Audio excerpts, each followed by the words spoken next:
Welcome to Cosmic Channels. Please call 1-833-703-0424.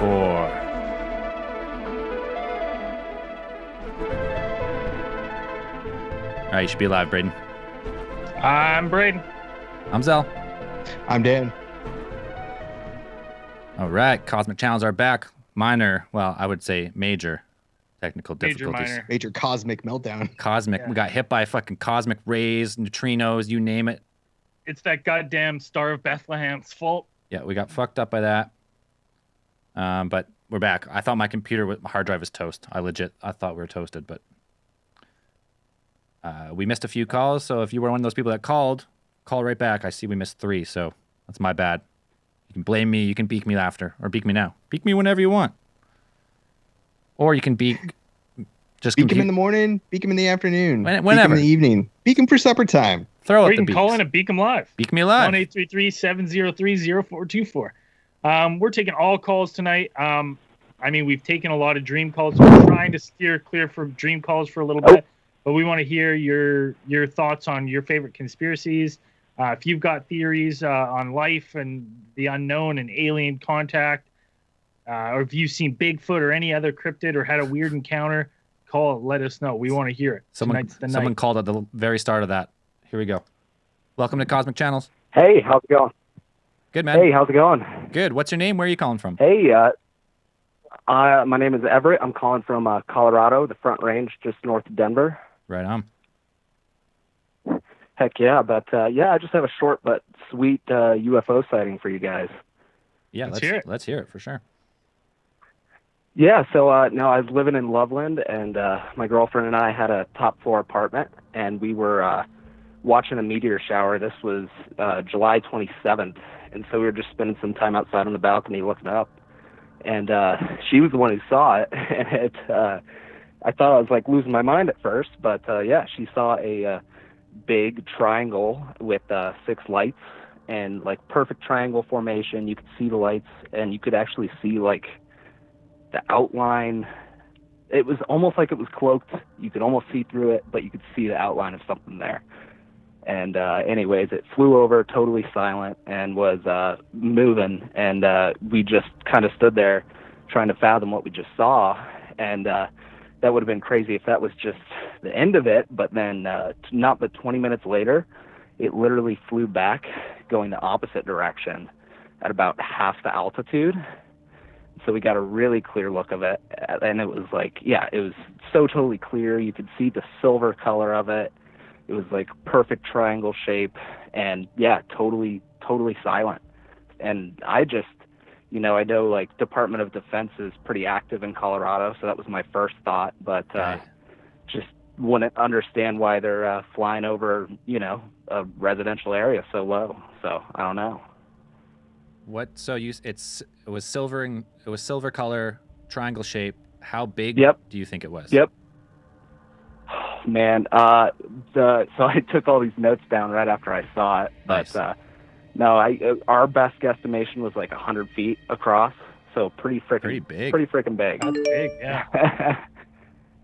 And Denver International Airport's just down the way, and we were watching planes fly over all night, so there's no misidentification there. Like, it was pretty clear, so pretty wild. And it's actually what made me find alien theorists theorizing in the first place, because I looked up alien after that incident on podcasts, and boom, there we go. So it's what led me here. That's awesome. Now, was there any like strange? Did you hear any sounds at all that you could identify, or was it completely silent? Nope. Completely silent. Absolutely no sound. Even on the high pass, no sound. Low pass, no sound. Yep. First time was pretty high up there, about a plane's altitude, I would guess, and then the second time was about half that altitude and still completely silent. Yeah, that's a very common with UFO sightings is silent. Like the propulsion system is whatever it is silent. There's no like exhaust or like rumble or. Yeah, and so on that note, I've been digging a lot into it since that incident. I think about it like every day practically. Nice. But I urge you to look up on Google, if you look up a U.S. patent there is a U.S. patent, which is 10144532B2, and you can find this patent, and it's by the U.S. Navy for a craft using an inertial mass reduction device. Dude, here it is. A patent you can, yep. I see it. Internal mass And reduction so that's device when I saw, compromises of an inner resonant cavity wall, an outer resonant cavity wall, and microwave emitters. The electrical charge outer resonant cavity wall and the electrical insulated inner resonant cavity wall form a resonant cavity. The microwave emitters create high-frequency electromagnetic waves throughout the resonant cavity, causing the resonant cavity to vibrate in an accelerated mode and create a local polarized vacuum outside the outer resonant cavity wall. 2016. Yep, and then there's under the same inventor, there's another patent, because you can see other patents under the same inventor, and the other one is for a high-frequency gravitational wave generator. So I thought that was pretty wild. But when I saw that, that was the first thing I thought of. I was like, oh shit, that's what I saw. That is pretty cool. I mean, people have patents But, about a yeah. whole bunch of stuff that never comes to fruition, but that doesn't mean that this one has not been. Yeah, no, rather interesting. But yeah, that's pretty much it. And like no loss of time or anything like that on your end, just the sighting. Nope. Yep, just the sighting, and nothing like it since. That's cool. Yeah, I don't know. Heck yeah. We talked on a previous episode, a recent one, about triangle UFOs, like delta shape like that, and they seem to be quite a common sighting. Oh yeah. Yeah, you can find handfuls of videos that appear to be pretty authentic, but yeah, it's tough to tell in today's age, but this is not the first time we've heard it, so it's super cool. So before we let you go, what are your thoughts on it? Is it do you think it's something from outside of Earth, or is it like these patents might say, and it's an advanced craft? What are your thoughts on it? Man, I don't know. Just the fact that it's been seen all over the world, it's like I have no idea, because that's totally something frickin' U.S. government would do, or I'm open-minded. I totally believe in aliens and that they visit all the frickin' time. So, man, I want to believe it's aliens, but knowing how active Department of Defense is in Colorado, I totally think it might have been something government-related. Some new spy plane or new classified project or something. Yeah, something. Either way, super cool. But yeah, I'm open either way. But yeah, I really appreciate you guys doing this and giving us an outlet. So yeah, man. Thanks, Everett. Appreciate the story. Yeah, thank you. Okay. Have a good one. We'll talk to you later. Bye. Bye. That's cool. Just Interesting with those Delta UFOs. Just the casual sightings of people just like, oh, what's that? Oh, it's coming back. Oh, we got a good look at it, and like no one's screaming it's aliens or not. They're like, that's super weird. But we got another caller. It's just a weird craft. I mean. Yeah. Let's bring in one more caller here. Hello, Cosmic Channels. Hey, I made it through. You did. What's your name? Where are you calling from? My name is James. I'm calling from Clearfield, Utah. Right on, James. You guys talking UFOs today? Anything weird? We're talking, you got weird stuff? We want to hear it. Well, I guess it's kind of weird, not super weird, but I've got a little UFO story. Fucking bring it on. Let's hear my it. wife and I, about a year ago, my wife and I went on a little camping trip down to Dugway, Utah, also known as Area 52, the Dugway Proving Ground. It's like a government kind of facility, owned property. They just do a bunch of testing out there. Right. But there's a lot of camping around it. So we went camping, and come nighttime, my wife and I were just chilling around the fire. And she was the first to notice it, but she noticed way up in the sky, there was like a flashing light. It's hard to tell because it was nighttime. Hard to tell how high up it was, but cruising altitude of a jet's probably 30,000 feet. So I'd say it was probably almost at least 20,000 feet at least. So the flashing light was weird because it would flash bright once, and then it'd be probably a 3-second delay, and then it would flash a dimmer flash, and it was kind of a pulsating. They go bright, dim, dim, bright. But another weird thing is that the light would kind of move around. So we were tracking where it was in the sky based on the stars around it. So it flashed once, and then the next time it'd flash, it'd be down and to the left a little bit. And then the next time it'd be up and to the right, and so on. We watched that for probably a half hour, kind of around the same spot. It was just kind of moving around. And then just like a flip of a switch, we saw it started flashing going across the sky. And it was kind of cruising at that point, and then it just kind of dipped off and went over the horizon, and we never saw it again. But it was pretty wild to see. Now, when you say it was flashing, like was there specific colors it was flashing? It was only white. So only white. It's hard to say. It was just white, just a white flash, and it was like a pulsate kind of flash. So it's hard to say with it being pitch black that, I mean, I guess it could have been like a weather balloon or whatnot, because I couldn't see what it was.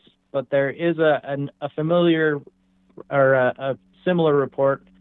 You can find the video on YouTube. It's like a news report from Salt Lake City, and somebody described seeing about the same thing. So it's just pretty weird. So it seemed like when like the lights flashed, it almost like it was like, did it look like it was like teleporting, like moving really quickly, or? When it started cruising across the sky, yes. Not like the Tic Tac UFO, how they describe it, zipping here and there within, less than a second. Yeah. It wasn't that fast, but it was when it went across the sky and over the horizon. If it was as high as I thought it was a hell of a lot faster than any kind of jet or anything that I think we have. And I grew up right next to Hill Air Force Base, so I'm used to seeing jets and stuff all the time. And it was a lot faster than any of those. So. Yeah. Now, is it pretty? I'm going on your maybe it being a weather balloon. Is it standard for weather balloons to have lights like that? I don't think so. And also, I mean, you think with the weather balloon it would go up, and if it caught a jet stream or whatever, that would kind of describe why it went across the sky so fast. But it was hanging out in the same area for at least a half hour, maybe even longer, and then it just chose to zip. So it's not like it was hanging out in the jet stream and not moving, and then all of a sudden it caught on. It was just kind of doing its own thing, it felt like. It almost felt like it was just kind of surveying different spots in the sky, and then it's like it said, fuck it, I'm out of here, I'm over it, and then it just zipped off. So it seemed like it accomplished a goal and then sped away. Yeah, exactly. Super weird. It definitely... Another reason I don't really think it was a weather balloon is it almost felt like it, or seemed like it had a mission, like it was doing every movement with purpose. Right. And then when it decided it was time to go, it was time to go, which a weather balloon doesn't do that. So what made you think that it was doing, like it had a purpose? What do you characterize that as?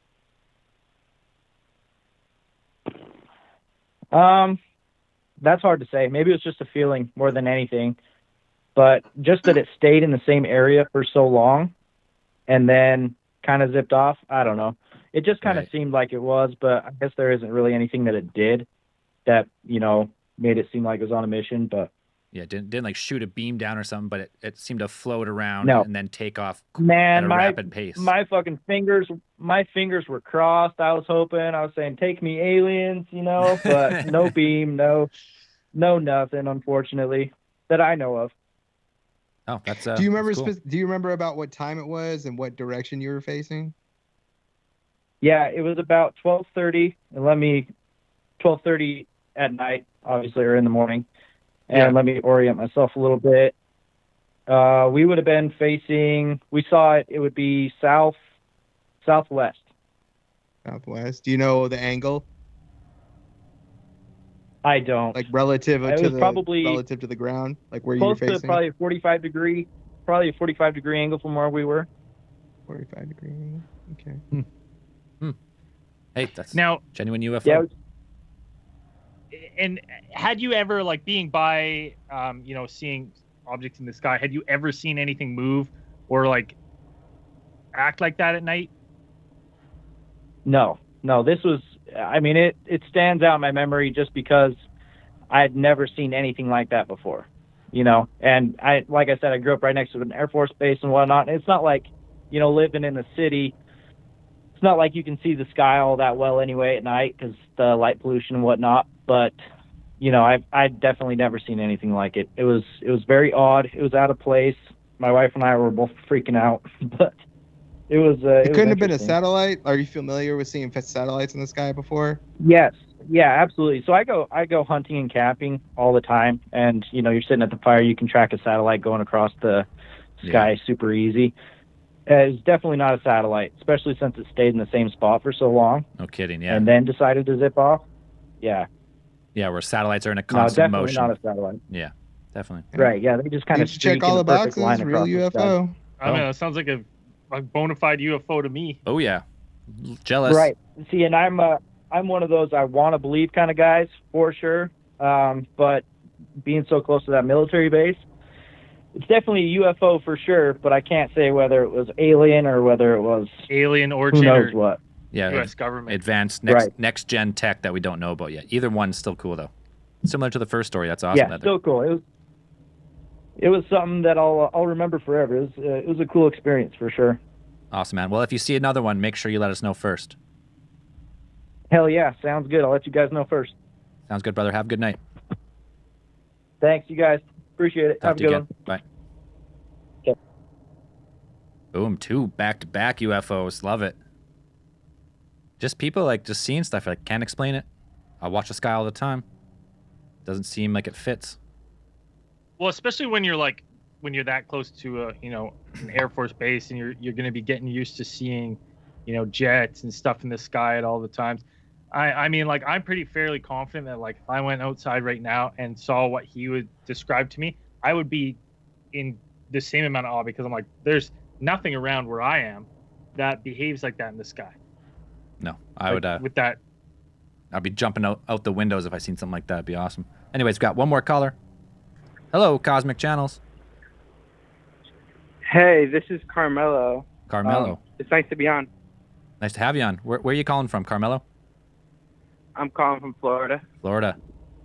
Right on. What do you got for us? I was listening earlier today to one of your older episodes about the dream stuff and having crazy sleep paralysis. And I used to get sleep paralysis all the time when I was younger, and they could be pretty freaking crazy from my experience. And one time I was sleeping and I had, woken up, but I never was able to move my body. Yep. And it felt like somebody was standing on top of me, choking me. And the more I tried to fight it, the harder it felt like I was being choked and I wasn't able to wake up. And one of the most craziest things about it was that I couldn't scream. I couldn't fight. There was nothing I could do. I couldn't move. So I started doing research about it, and I found out it was sleep paralysis. And that's all I wanted to share with you guys. No, it's we've had many people call in with similar tales, and I've never had it. Dan has had, but it's a terrifying phenomenon more than anything. Is what we've come to know. Yeah, I think it has something to do with breathing. Breathing, breathing during the night, during your REM sleep or something. Not getting enough breath or something, maybe. Yeah, not getting enough breath. Yeah, I don't think anybody was out to get me, but it still was surreal. Yeah, for sure. As long as it's not an actual poltergeist or something, you wake up with marks on your body, then you should be good. But yeah, absolutely. Awesome, man. All right, guys. Hey. Well, have a good one. Thanks, man. Talk to you again. Hey, thanks for the call. Bye. It's terrifying if you had one. I don't sleep paralysis. I never hope, but never get it. No, I never. Never wish it on anyone after hearing all the stories. But if you got a tale about Bigfoot, UFOs, alien abductions, I think I'm gonna really this sumber. Try to get sleep paralysis. I'm gonna put some time in seriously sky watching. Making a point to go out every night. It's clear, maybe even for 45 minutes or something, and just listen to music and just keep those eyes on the skies. Because I wonder how many times I'm missing stuff like this. Dude, because so much in the city and stuff. Yeah. I feel there's always there's this weather phenomenon or this space space weather, and you look out, you're like, I can't see shit because there's the glow of the city. But we got another caller. Let's bring him in. Hello, Cosmic Channels. Hey, what's up, guys? Hey, what's your name and where are you calling from? It's Jericho or Shadow RC Hey, from buddy. Kentucky. Yeah. What's up, Jericho? Good to hear from you again. I have a possible El Nasty sighting. Yeah, Oh, let's hear it. yes. It could have been some teenagers, but We'll start with El Nasty. If we get to teenagers, we'll see what happens. So, I live in a small town in southeastern Kentucky, right? Like I said before, in the other time I called, it's by a national forest. Yep. And there's some trails that me and some friends like to go down and have since we were kids, and we go splunking because like cave, like caving. Yeah. Yeah, doesn't Kentucky has a lot of caves, right? It's a pretty big cave network. Everywhere. Kentucky or Tennessee? Like when you go, we say spelunking. Are you going for like long journeys or just like day journeys into the caves? Oh, maybe just a few hours. Few hours, right on. I was thinking maybe it might be getting onto a descent style story here. Yeah, you guys had the Mammoth Cave National Park in Kentucky. Yeah. I mean, that's the weird thing about Kentucky. It just has really huge giant networks. caves. There's a lot of caves. Anyway, sorry to cut you off. You were spelunking? Yeah. So to get to this cave, it's about 3.5 miles of trails you have to drive down, and there's this little dirt parking spot. I was saying that because my car is the only one has been pulled into this parking spot. It's just me and one of my friends that's coming with me. And we go into the cave and we get pretty deep inside, and maybe an hour in, and we're just messing around, checking out the water and everything that's flowing in because it just rained the day before. And out of nowhere, we just started hearing like rocks just whoop into the water, like someone's throwing them. Yeah. Because these are pretty like hefty rocks, like big splashes into the water, like because this cave will fill up sometimes, so you can't go into it. Oh, yeah, if it rains too much. So there's like this pool of So there's like this pool of water like 10 feet away from us, and there's just like this big like fist-sized rock just lands next to us. Makes this big splash. Scares the absolute shit out of us. And we're looking around and we don't see anyone. And you have to have flashlights in here, otherwise it's pitch black. And we both just stop talking and we just hear like heavy breathing. And shut the fuck up. And we're looking around and we don't hear it anymore. We turn our lights back on.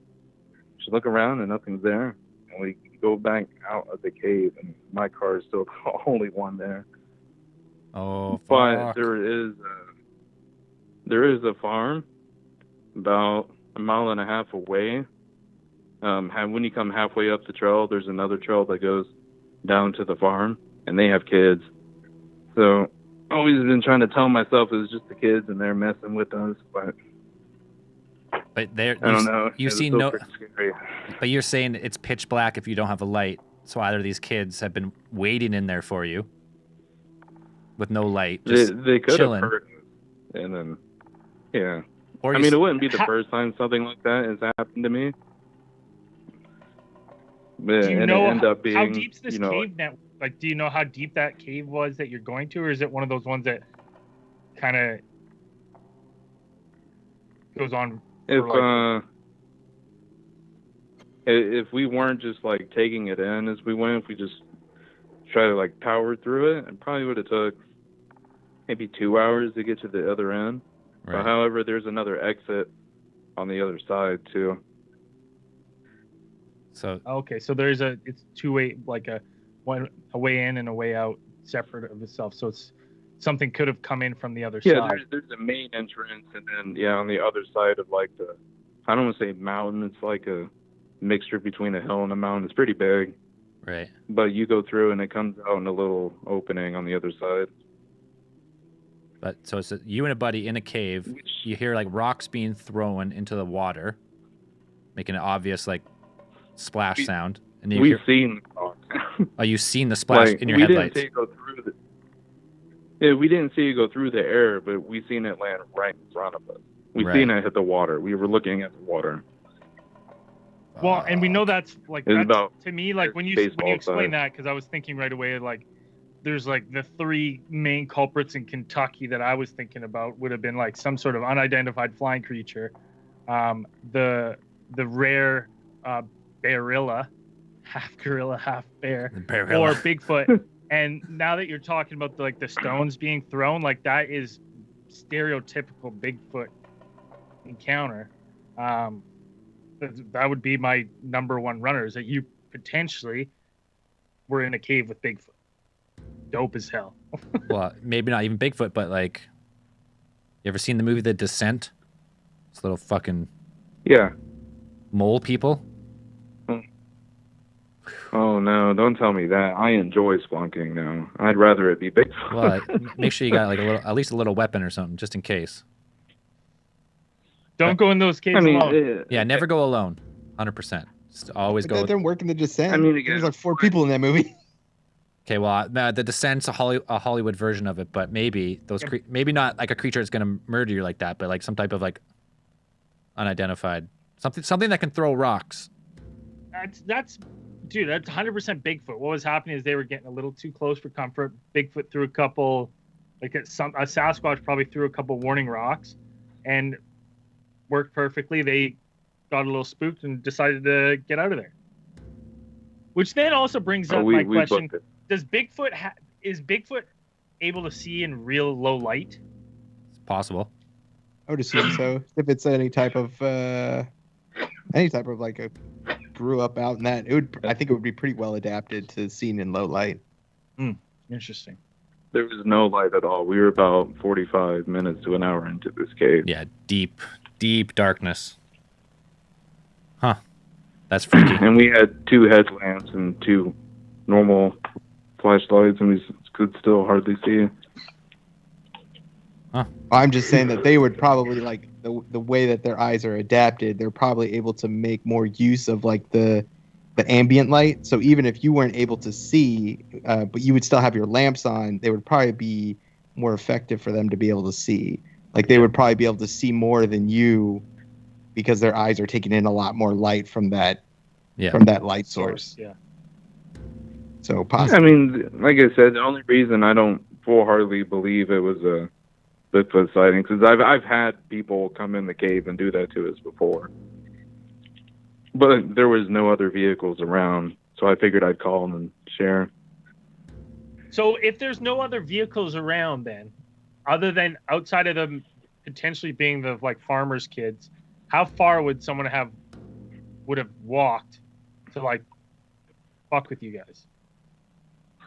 45. So this cave is in the national forest, so which is right outside my town. You have to drive about 20 minutes to get to these trails outside of the town itself. And then there's I don't want to say a main road, but it's your typical like asphalt road with the 2 yellow lines. People still drive down it. There's homes down there, but it's about 3.5 miles off that road. Seems improbable that someone's going to walk that far but maybe someone could have came from the other side of the cave, as you said. You just don't know because you never seen any other lights. So either someone would have to been trying to play a prank, right? They would have been with intention gone in there and like hid, knowing someone's going to come in. Or I tell you what, though, as soon as we seen that rock, we booked it. Oh, dude, I'd be out of there instantly. Wouldn't check around. And this is about midway through last year, right before it started to turn to fall. Right. Awesome, man. Well, hey, we appreciate the story. It's pretty freaky. If you go to that cave again, make sure to... Oh, I've not been back since. Yeah, but if you do, take a weapon. Don't go alone. Buddy system, buddy. Oh, for sure. All right, man. We're gonna move on to the next caller. All right, see you guys. Have a good night. Thanks, brother. Appreciate it. Bye. Yeah, thanks for the call. Fucking cavernous Bigfoot, low light Bigfoot. Imagine that. Yeah. Kentucky is a really weird state that it has it is notable for its amount of caves. Like it has the mammoth, like I said before, or I mentioned before, with the Mammoth National Park, like the Mammoth Cave National Park. It's one of the largest cave systems in the world that we know of. That's probably where the descent was shot. Well, I don't know. Or supposed to be. Supposed to be. That's cool, though. One of the biggest cave networks in the world. All right, another caller here. Let's bring him in. Hello, Cosmic Channels. Hello? Hello. Hey, what's up, guys? Just hanging out, taking some calls. What's your name? Where are you calling from? Good. Jeremy from Virginia Beach, Virginia. Oh, getting closer to getting out Dan's way. Yeah, what's up, Dan? If you want to come to the best part of Virginia, let me know. I'll treat you right. Yeah. The real Virginia. Anyways, what you got a story for us tonight? Yeah, I got a story and I guess a question for you guys. Sure.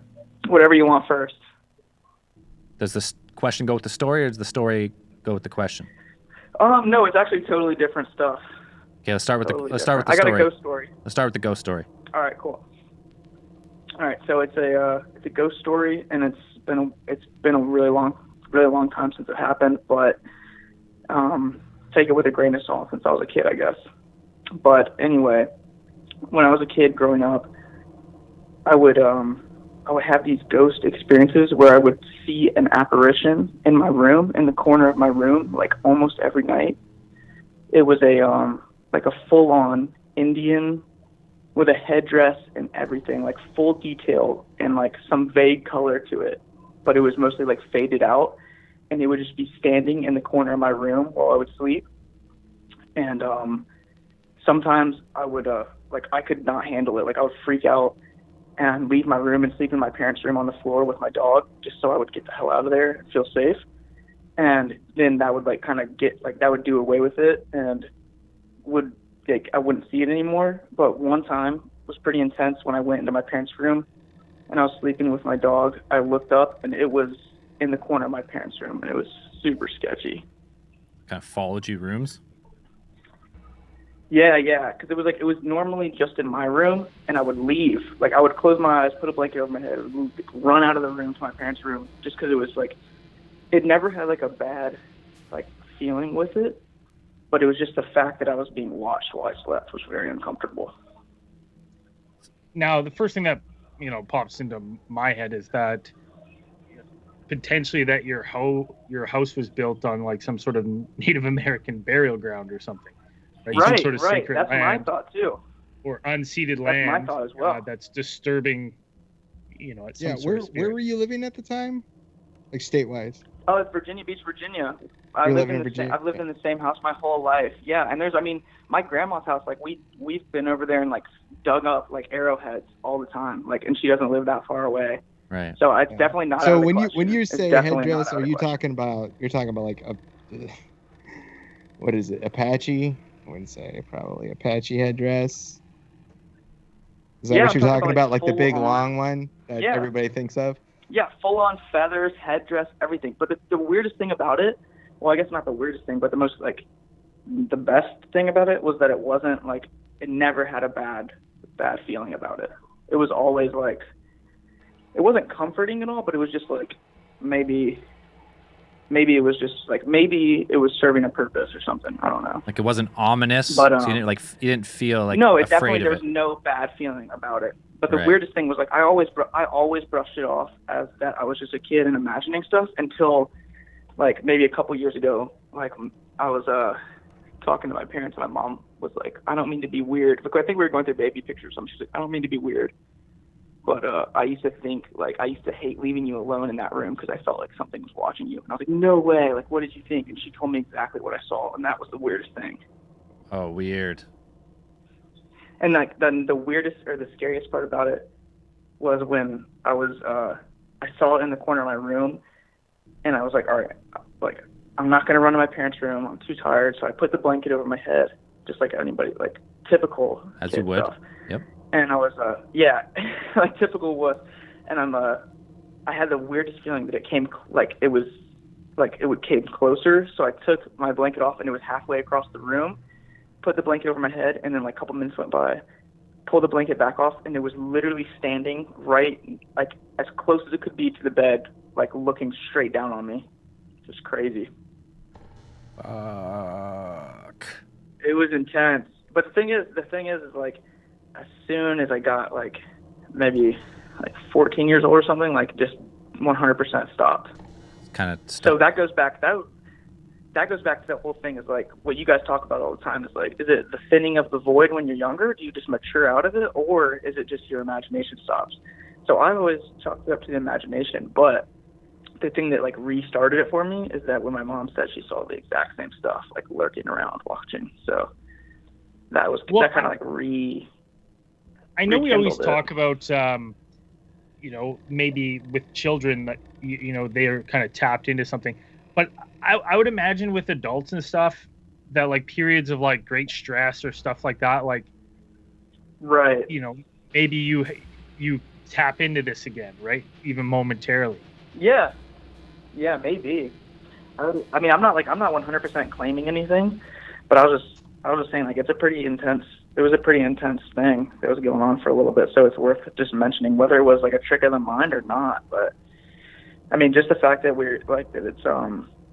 there were tribes of Indians present like 500 years ago in this area, and then that was going on.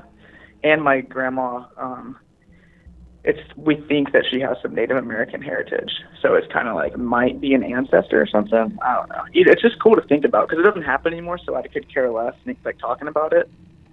But it's just something cool to think back Right, to. but it made enough of impact on your childhood that you've carried it forever. Big time. That's what really sparked my whole interest in all this, because I was like I was from a young age. I was like, this is too crazy. Like, really opened up the thought process to all the other good stuff. Yeah. So yeah, you nailed our theories too. It's either always two theories with ghosts. Either you're experiencing something like a thinning or like a crossover of, you know, of their realm and ours, or it's a trick of the imagination, and once it gets into your brain, then you kind of start progressing it.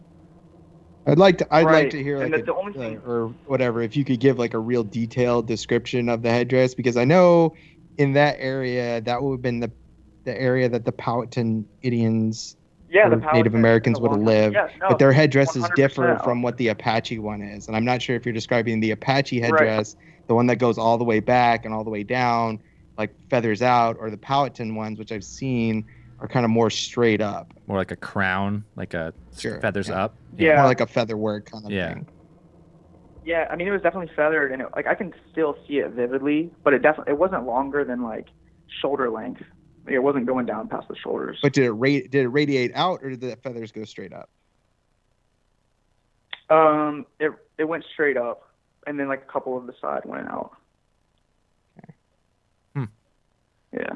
Anyways, that's a cool story. Yeah. It's good that it didn't seem. It's good that it didn't seem ominous and didn't like terrify you. It was just kind of something that was. Yeah, that's the only reason like I can tolerate it, because it wasn't like a bad vibe at all. For sure. And you had a quick question, and then we're gonna move on to the next caller. Yeah, of course, keep it rolling. But I just wanted to ask, mainly, I mean, I guess Dan, because he lives in the area. But have you ever heard of Edgar Cayce or the Edgar Cayce ARE? Yeah. Okay. Yeah, have you I've ever heard of Edgar Cayce? The Sleeping Prophet? Yeah. Is what you're talking about? Yeah. You ever been down and checked out the... He's on the list. We have him on the case file list for the other show. Yeah, it's cool. I've always been intrigued by him, but never really... The ARE, which is the Association for Research and Enlightenment, is in Virginia Beach, in the north end of like the oceanfront area, and I went by there for the first time a couple weeks ago, and it was pretty intense. It's pretty cool. Yeah. I just thought it was something you guys would like. Like, it's a all progressive type thinking of just like dreams and all that stuff. It's super cool. I got a couple books with like dates on them. I think we mentioned him with the Akashic records. He was one of the kind of persons who kind of elaborated on his view of the Akashic records, or his interpretation that he felt he had received during his enlightenment things. Yeah, so I journeys, got a couple whatever you books wanna on call it, and I them. got a Graham Hancock book that I'm already diving into. It's pretty sweet. Just thought I'd let you guys know. That's good shit. Yeah, it's Yeah. definitely on the list for the other show, Alien Theorists. It's a fun course. topic, and it's requested a lot, so we'll definitely get to it. Yeah. Cheers. All right, man. Hey, thanks for calling in. Go. Yeah, thanks for picking up. Y'all have a good rest of your night. You too. Bye. Cheers, man. Thanks for the call. Bye-bye. A non-ominous ghost. Sometimes nice to hear No, one. anonymous. No, Anonymous. Anonymous. Non-ominous. Anonymous. Boom. Let me tell you something. The lines are flying tonight. We got another caller already. Hello, Cosmic Channels. Hey, what's going on, guys? I'm the one that called about mine and my wife's story from the Navy days. I did see that in the comments there. Yeah, so I'll go ahead and start with my wife's. Can you give us name and an area, or is that you got to keep classified? Oh no, yeah, I can tell you. I'm Chris from Denver. I'm the one that called y'all a while ago about the DIA. Oh, right. Yeah. I remember. And sorry, Chris, before you start, Yeah, I just want to jump in. If anyone ever calls and you can't give your name, just say Jason Bourne. Yeah. From here on out. Jason Bourne. Well, you can call me whatever you want. Just don't call me late for dinner. How does that sound? Sounds good. But yeah. So I'll start with my wife's. Well, she was an undesignated seaman at the time, so she didn't necessarily have a job, but she had a general job. Okay. So I'm sure Dan might know what I'm talking about. He Yeah, might it not. sucks. If not, that's okay. It sucks, Dan said. I just know undesignated sucks. It's like you're a DC-man / you're a fucking deck worker. Like, that's what I remember. Yeah, I was undesignated air at the time of my story as well, so I feel her pain and she feels mine. But yeah, so she was up on the O10 level and she was on watch, so she was looking through the binocs and everything like that. And she had like just looked out and she had seen this like light on the horizon kind of above it, and it was just kind of sitting there, right? Like it was kind of just sitting there stationary, but it had like these tentacles almost coming from the bottom of it, like moving around, whatever. So part of her job was to radio that to the bridge, and she had radioed. She was like, hey, this is what I see, whatever, what have you. And what is it? And they just went dead silent for a minute, and they were like, we don't know. And that was that. I guess they never spoke of it again, that she never heard anything back. Fuck. But then they reported it on the news recently. It was part of that gimbal footage that came out from the Theodore Roosevelt. I just wasn't sure if I could tell you all that part, but she kind of confirmed that I could. But Okay. it was the one that came okay. from Theodore Roosevelt back in 2015, was it on the 2016. Roosevelt or the Nimitz one? The Nimitz was 04, I believe, wasn't it? It was on the Roosevelt one, and that's the story I have as well, because we were both on the Roosevelt at the same time. We were on deployment together. This was before we had gotten married. Right. So, but yeah, is it the same video as the gimbal, or is it like something similar off that ship? Are they doing flight ops? Yeah, it was during. Was it during flight ops, babe? No, it wasn't during. Hers wasn't during flight ops. I would guess not. It's not at night, so I mean, we usually do flight ops at night. Yeah. Are there other ships in the area? Yeah. There the were only other other ships in ships the we had in the area were cruisers and destroyers, but they You guys in didn't. a carrier group? I can't remember. Like, Is it the I'm carrier sure group is out, or? Yeah, we were actually out in the Gulf. We were on deployment Okay. at the time. We were in the Persian Gulf. Oh, okay, so it was the whole carrier group. Yeah, it was the whole strike group out there. Okay. And it was just like there was a whole bunch of weird stuff that happened like that on deployment. And then I remember when that Theodore Roosevelt footage it came out, me and her, we were like, we were on that deployment. Like, what in the world? No kidding. But yeah, there was a whole bunch of weird stuff that went on that deployment, like UFO wise. Like I have a ghost story from that deployment, but I'll save that for another episode because I haven't called y'all in a while. Fuck. But it yeah, it was weird. And then my story was, so I was in crash and salvage. So my job, I stayed on the flight deck the whole time during flight ops. Right. And there was one night, I don't know if it was before or after her story, but I was sitting on the flight deck on my truck, and we were waiting for the last helo to land, because when the last helo landed, we were done. So me being the impatient, nicotine-addicted individual I was at the time and currently am, I was sitting there, and I'm just waiting. I'm looking out on the horizon for that white, red, red, because that's the beacon that the military helos use. It's like it's one white flash, then two red flashes, and then one white, and so on and so forth. But I'm looking out there for that, and then I see this white light, like maybe 2 hands above the horizon line, and it's just flashing in maybe half-second intervals, and it's just white. And it's flash, flash, flash. So I'm like, okay, that's not our helo. Maybe, I mean, it could be. Maybe it got damaged or something. Maybe it took on fire. But then I thought back, and I would have known, well, we would have known if it caught fire or if it, like, took enemy fire or something, because we had a plane that early on in the deployment, I can only tell y'all so much about it, but it had taken small arms fire, and we got notified immediately, so we had to stand by and be ready for it. So I was like, no, there's no way this helo took enemy fire. And I'm watching it, and then it becomes a solid white light, and it drops down maybe, if I had to guess, because it was probably like 2-3 miles out from us. And it drops down, if I had to guess, like I said, maybe 50 to 100 feet above the water. And it gets a little bit brighter, and then it starts flashing at shorter intervals, and it goes back up, and then it just shoots off into the sky and disappears. And I'm sitting there like, and I was barely signed off at the time, so I was like, I don't want to say anything to my driver or my senior, because they're going to think I'm crazy, but I know for certain that I'm not the only one that just saw that. No kidding.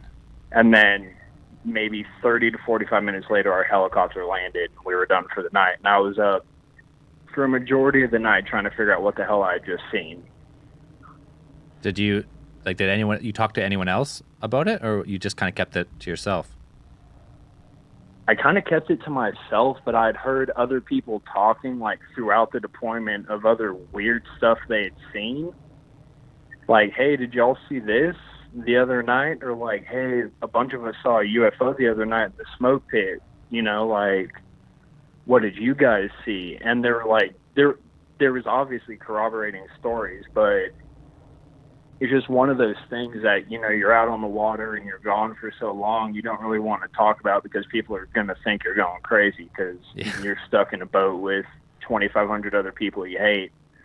So yeah, I could see that. Just people are probably looking for a chance to grill you, so if you give them ammo, you know, they're probably not going to let it down, even though you obviously seen something you couldn't explain.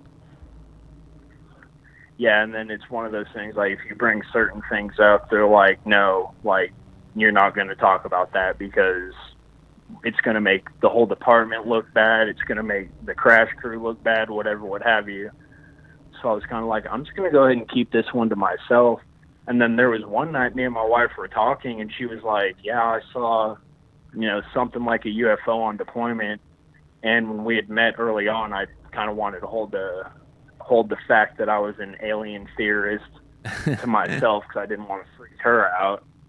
And she told me that story. I was like, well, do I have a story for you? That's great. And it's just one of those things that's like, go ahead. I was going to say, what's your theory on those two sightings? Do you think it's some type of unidentified enemy craft, or American craft, or ET craft, or? So I don't think it was like, because we were at the time, I think I can talk about it now, and if I can't, then I'll find out. But we were part of Operation Inherent Resolve, so we were fighting ISIS directly. So I know that they don't well, I would assume that they don't have any type of fighter jets or anything like that. So I'm not going to assume that it wasn't one of their fighter jets, but it's just the way that both of the crafts had performed in her story and mine. I don't think it was anything from, like, our planet or our dimension, depending on what your theory on aliens is. Right. Can you, But I don't know if you can tell us this or not, but can you tell us, like, whereabouts these sightings took place? Hold on 1 second. My wife will be a little more well-versed in that. Sure. Yeah, so they were in the Persian Gulf. Okay. Sure. Okay.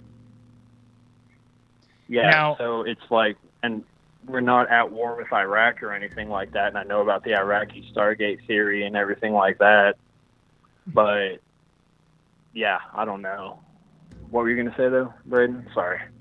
Well, I was just thinking that, like, it strikes me as odd,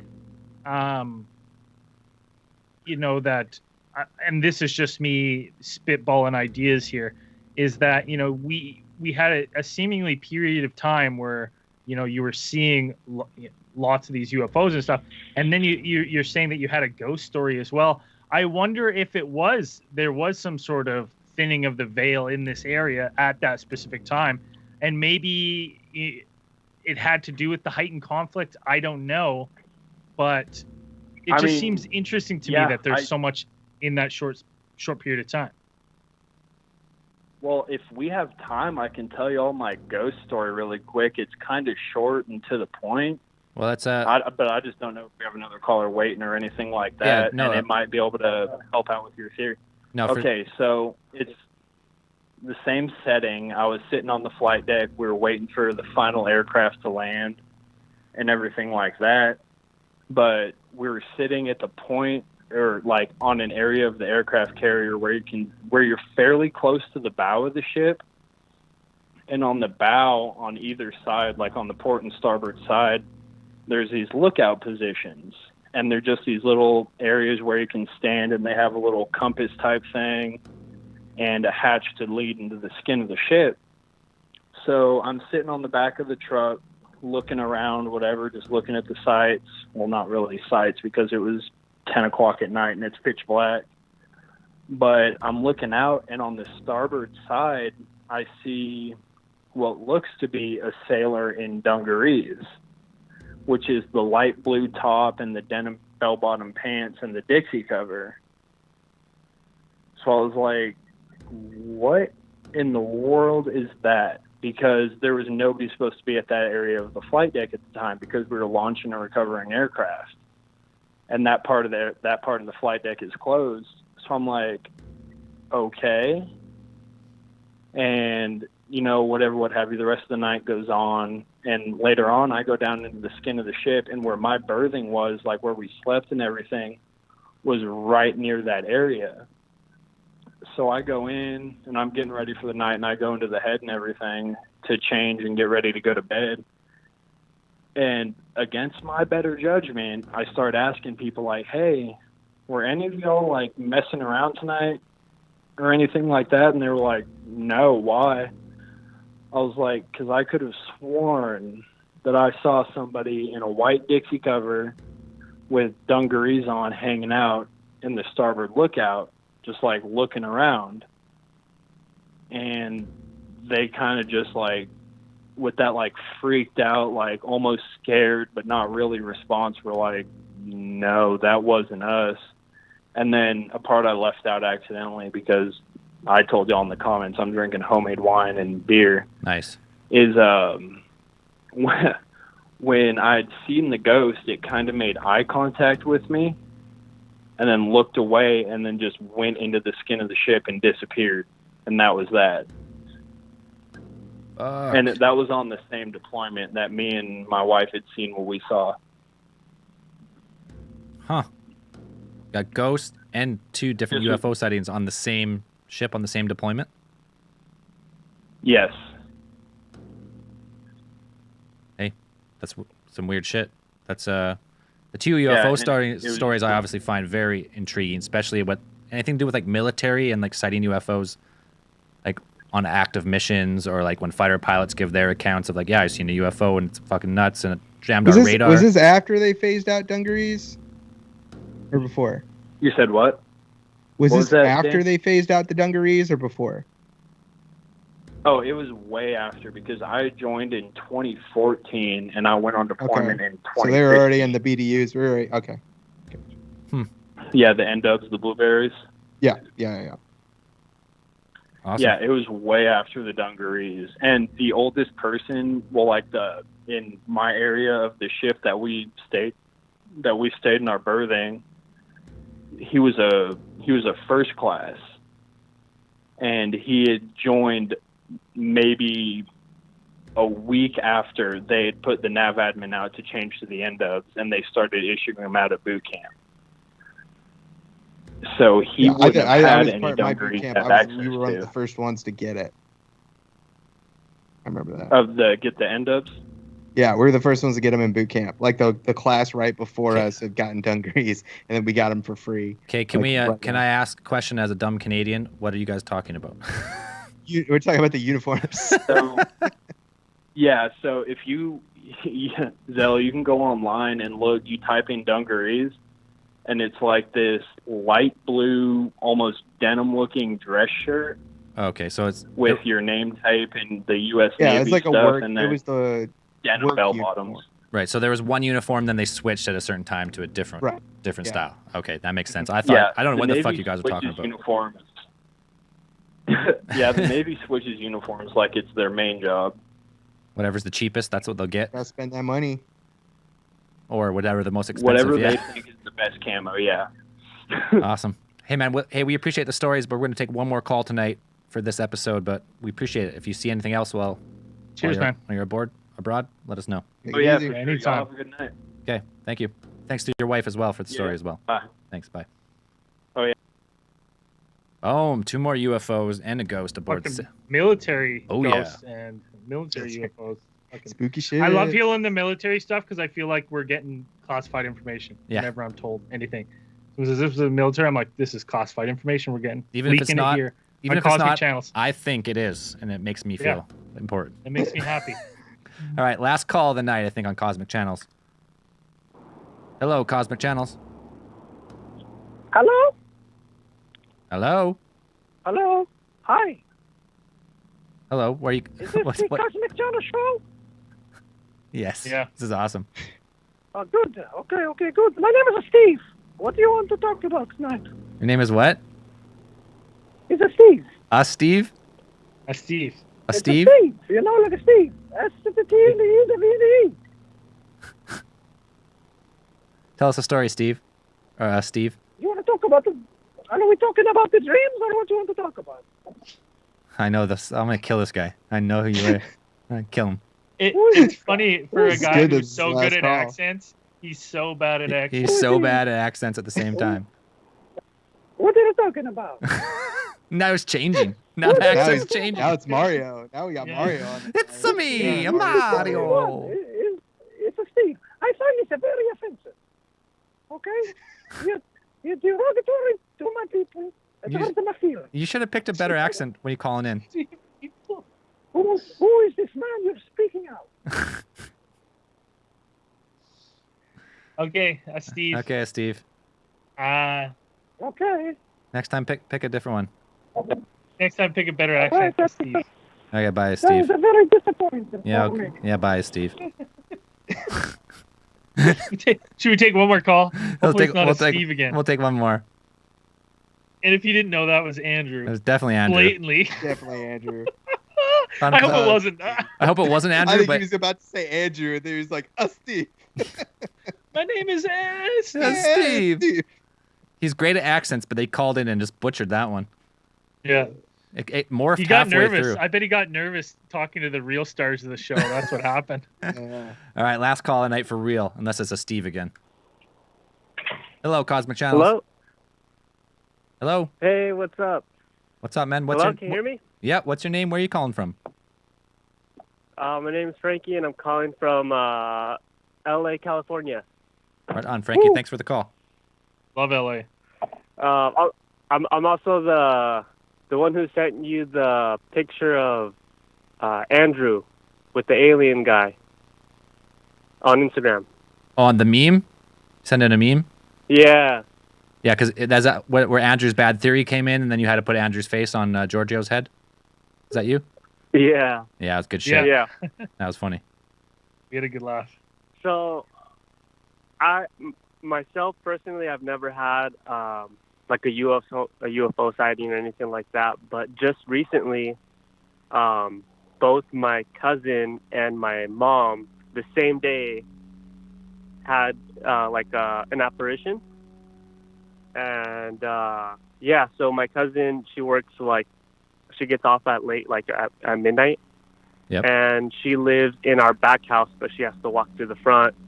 And we have our house with like Christmas stuff all over it. We have like a Christmas wreath. And she was walking by it, and she said that there was like a face in the middle of the wreath. And she was like, "Oh my God, like I didn't know that they put pictures of like women on the wreath." So she thought that there was like a lady in the middle of the wreath, like just her face. Just a face. So she just thought it was really weird, and she was just looking at it like, okay. And then she had felt someone touch her shoulder, and then she like freaked the fuck out because it's midnight, you know, and she's getting ready to go home, and someone touches her shoulder. She turns around, there's no one there, and then she looks back, and the picture of the girl on the wreath is gone. So she was just like, "What the fuck?" And then she ran, you know, to her house in the back. And I guess earlier on that day, so the next day comes, and she comes and she picks up all of her like Amazon packages from her house. And she had told my mom, and my mom kind of like freaked out because so that lady that my cousin saw on the wreath is actually like a saint. And my mom, she's like really religious. I'm not, but she prays, and she has like a candle, and the candle has the saint on it. And I guess that day was her birthday, and my mom like prays to the candle every night and stuff like that. And that morning when she was like blowing out the candle and she said her prayer or whatever, we have like a clock that doesn't work, but it went off like as if it was like the hour passed and it goes off, and it went off, and she freaked out because that clock doesn't work. But she didn't think of it as anything until like my cousin told her what she saw, you know, that night. But yeah, that's So we've seen what happened. a ghost faced in the wreath. Yeah. Saintly ghost. Saintly ghost in the wreath. Well, I guess technically a saint. Yeah. You'd have to be dead to be a saint anyway, so it is a saint. At least it wasn't like some type of demonic entity in the wreath. Oh yeah. Oh hell yeah! Because if it was demonic, I would have moved out. Yeah, no shit. Yeah, but yeah, my mom said that I guess it's known for that saint to like make appearances and stuff like on her like birthday or whatever, which was on the 12th, so like 2 weeks ago or last week. Okay. Also on the Saints day, it came like she's seen it. Yeah. Mhm. Huh. What? Okay. What? Did we know what saint, or did she suspect what saint? From I believe it's called. She's Saint Guadalupe. Saint Guadalupe. Oh, Saint Guadalupe. Okay. Dan, you familiar with Saint Guadalupe? Well, I've heard of Saint Guadalupe. You know, it's one of the big ones. I mean, it's like there's only so many that that hold weight. Assuming your family is Latino or of Latin descent. Yeah. No. Yeah. So it's like I kind of looked into it, and yeah, I guess she like, I don't know. There's like a lot of stories from her, but basically, she appeared one night on the 9th, and she told someone to like make a kind of like a memorial for her, and then she came back like a week later to like thank him or whatever, and she blessed him. Okay. But I don't know. Like I said, I'm not really religious, so I didn't look into it. I kind of just, you know, it didn't happen to me, so I didn't really bother looking into it. But My mom. I freaked out. had to She's double super check, but religious, it's and- like I was pretty sure, but I wasn't. I had to check before I said anything. The Virgin of Guadalupe is the name for the Virgin Mary. It's another. It's just another Okay. title. For Gotcha. her. Gotcha. So big. That's a big one. Yeah. Big saint. Yeah. Awesome, man. Well, hey, thanks for the call. Thanks for the story. We'll talk to you again soon. Yeah, no problem. That's gonna be our last caller this week on Cosmic Channels. That was good. We had a lineup tonight right from the start. Yeah. Lines are on fire. Gotta put 'em out. Hey, the show's got quite a few few so far, actually, in the first few weeks. Well, thanks everyone who's downloading Cosmic Channels. We like doing it. We like giving a platform for you guys to call in and tell your stories. 100%. And if you know what, there's no ads, there's no promotion, there's nothing on the show, and the only way to help it grow, tell one friend about Cosmic Channels for next week. Tell two friends. But if you get one, we'll be happy. If you get two, we'll be ecstatic. But yeah, it's fun. It's fun hearing calls. It's fun hearing all the stories of like stuff I've never experienced, and just hearing people like something happens to someone, and then years later it's still in their mind. It still bothers them, right? So it's cool. It's cool to let people tell the story, and after a while, you start to get like a lot of like overlapping kind of stories, similar sightings, similar stuff. It's cool. Mm-hmm. All right, if you haven't already, go give Cosmic Channels a follow on Instagram or Facebook. And if you're listening to the podcast version, you can watch the show live 6:30 p.m. Pacific time Sundays on Twitch and YouTube. So if you want, and give us make sure to go leave us a 5-star review somewhere. Oh yeah, Facebook, Apple, wherever you can get reviews. That helps the show, and will just help get some more calls, get some more exposure, keep those lines open. Yeah, the more people we get to listen, the more crazy, weird stories we get to hear. Boom. So fun. All right, guys, that's it for this week. Thanks, everybody. Peace. Till next week.